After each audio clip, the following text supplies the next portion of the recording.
సీట్ల లీడింగ్లో ఉంది. అలానే మహాయుతి 161 సీట్ల ఆధిక్యంలో మహారాష్ట్రలో లీడింగ్లో ఉంది. అయితే మ్యాజిక్ ఫిగర్ని కూడా మహాయుతి క్రాస్ చేసింది. 161 సీట్ల ఆధిక్యంలో ఉంది.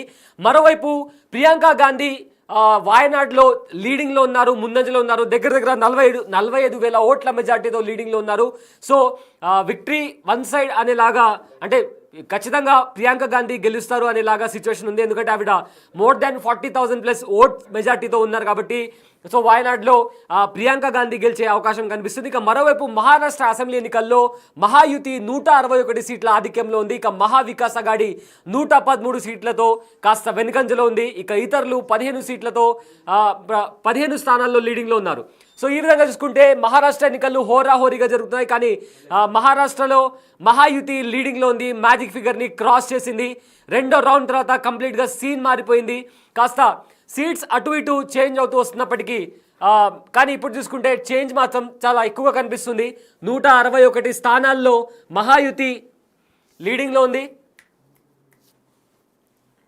ఇక మహావికాస్ అఘాడి 113 స్థానాల్లో లీడింగ్లో ఉంది. ఇక ఇతరులు 15 స్థానాల్లో లీడింగ్లో ఉన్నారు.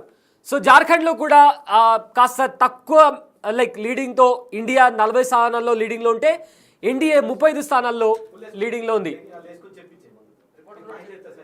ఇక మహాయుతి మహారాష్ట్రలో లీడింగ్లో ఉంది. మ్యాజిక్ ఫిగర్ని కూడా క్రాస్ చేసింది. 161 స్థానాల్లో మహాయుతి లీడింగ్లో ఉంది. మహావికాస్ అఘాడి 113 స్థానాల్లో వెనుకంజలో ఉంది.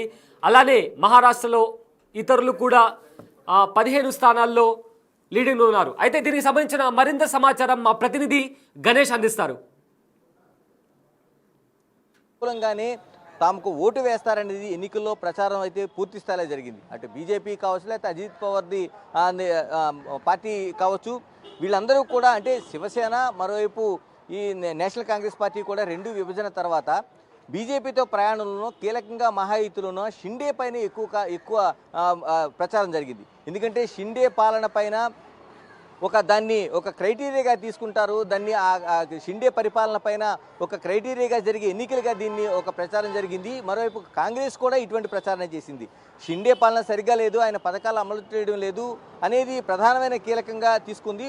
నమోదైన ఓటింగ్ శాతాన్ని కూడా ఇదే బూచిగా చూపించింది. కానీ ఇప్పుడు పూర్తిగా మహాయుత పూర్తిగా అంచనాలను తలకిందులు చేస్తూ అధికారంలోకి రాబోతుంది కాబట్టి మెజారిటీ దాంట్లో మాత్రం షిండే వైపే అంతా మొగ్గు చూపే అవకాశం ఉంది. ఎందుకంటే ఆ పార్టీకి రెఫరెండంగానే, ఆయన పరిపాలనకి ఒక రెఫరెండంగానే ఇప్పుడు ఎన్నికలు జరిగినట్లుగా అనేక సెక్టార్లో, అంటే మహారాష్ట్రకు సంబంధించి దాదాపు 40% పైగా ఇతర ప్రాంతాల నుంచి వచ్చి నివసిస్తున్న వాళ్ళు ఇక్కడ ఉంటారు. అనేక చిన్న చిన్న వృత్తులు కావచ్చు, ట్యాక్సీ వలలు కావచ్చు. ప్రధానంగా మనం మాట్లాడుకోవాల్సింది ట్యాక్సీ వలలు. దాదాపు 55 నుంచి 60,000 ట్యాక్సీలు ఇక్కడ బ్లాక్ అండ్ ఎల్లో ట్యాక్సీలు నడుస్తాయి. ఇవి ఈ ఓటింగ్ శాతంలో ఉన్న కీలకంగా ఉంటాయి. వీళ్ళ కుటుంబాలు కావచ్చు, వీళ్ళు కావచ్చు. మనం దాదాపుగా ఒక 42 రోజులుగా మనం ఇక్కడ బిగ్ టీవీ టీం ఉంది. అనేక సెక్టార్లను టచ్ చేస్తూ వస్తుంది. ఏ విధంగా ఉంటుంది, పరిపాలన ఏ విధంగా ఉంది, మహిళలకు ఇస్తున్న పథకాలు ఏంటి, లేకపోతే అభివృద్ధి ఏంటి, జరుగుతున్న లా అండ్ ఆర్డర్ పరిస్థితి ఏంటి అనేది కీలకంగా మనం అందరినీ అనేక ప్రశ్నల రూపంలో వాళ్ళని అడుగుతూ వచ్చాం. వీటన్నింటికి కూడా ఒకే సమాధానం. దాదాపుగా మనకి ఎక్కువ శాతం మంది దాన్ని సంతృప్తి వ్యక్తం చేస్తున్నారు. ఏదైతే శివసేన పార్టీ చీల్చిన వ్యక్తిగా షిండేని ఏమాత్రం వాళ్ళు చూడటం లేదు.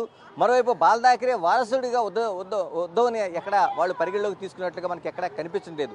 ఈ అన్ని పరిస్థితులు చూసిన తర్వాత బీజేపీ అనివార్యంగానే షిండే వైపే మొగ్గు చూపే అవకాశం ఉంది. లేదు, రాజకీయాల్లో ఏమైనా జరగవచ్చు, గుర్రం ఎగరవచ్చు అన్నట్టు ఒక ఇంత పూర్తి స్థాయిలో, అంటే షిండే ప్రభావం ఉంటే ఈ స్థాయిలో, అంటే మ్యాజిక్ ఫిగర్ దాటి అనేక అంచనాలు ఉన్నాయి కాబట్టి వీటిని తీసుకోకుండా ఎక్కువ, అంటే కాంగ్రెస్ని దరిదాపుల్లో కూడా తీసుకురాని ప్రభావం అంతా అజిత్ వర్గానికి కావచ్చు, లేకపోతే బీజేపీకి సంబంధించిన మోదీ ప్రభావం కావచ్చు, ఇక్కడ ఉండే స్థానిక లీడర్లు కావచ్చు, ఈ ప్రభావం అంతా షిండేకి యాడ్ అయిందనే అంచనాలు కూడా వాళ్ళు వేస్తారు. కాబట్టి దీనిపైన ఏం జరుగుతుంది అనేది కానీ ఒక ఉత్కంఠతే మనకి చూడాల్సిన అవసరం ఉంది. రెండు పార్టీలు కూడా ఆ విధంగానే సీఎం ఎవరు, కౌన్ బనేగా సీఎం అనేది వాళ్ళ కీలకంగా ఈ నిన్నటి నుంచి కూడా చర్చ జరుగుతుంది. ఇప్పుడు మహాయుత ఎన్డీఏ కూటమి అధికారంలోకి వచ్చే అవకాశాలు ఎక్కువగా మనకి మెజారిటీ కనిపిస్తుంది. కాబట్టి కౌన్ బనేగా మహారాష్ట్రక సీఎం అనేది ఇప్పుడు ప్రధానమైన చర్చ కనిపిస్తుంది. అందులో 1-2 పాయింట్లు షిండే వైపే మనకు కనిపిస్తున్నాయి.